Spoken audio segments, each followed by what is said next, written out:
In this practice session, you're going to find two tables with basic sentences in Spanish and English. You have two options to make the best use of them. You can stop the video and try to pronounce every single sentence in Spanish and then listen to the video and compare it with your pronunciation, repeating the process with the two tables. Or you can stop the video, try to pronounce the first sentence in Spanish, check it with the video and repeat the process one by one. Me levanto a las 8. I get up at 8.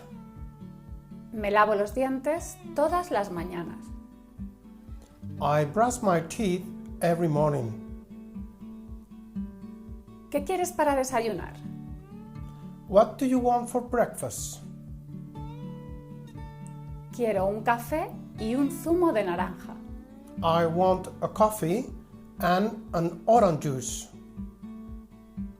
Todos los días hago mi cama. Every day I make my bed. Siempre me ducho con agua fría. I always have a shower with cold water. Voy a trabajar en autobús. I go to work by bus. Hago ejercicio todos los días. I exercise every day. Normalmente como a las 2. I usually have lunch at 2. Todas las tardes doy un paseo. I take a walk every afternoon. Siempre veo la tele antes de cenar. I always watch TV before dinner. A menudo ceno pescado. I often have fish for dinner. Me gusta escuchar música por la noche. I like listening to music at night. Siempre me baño los domingos.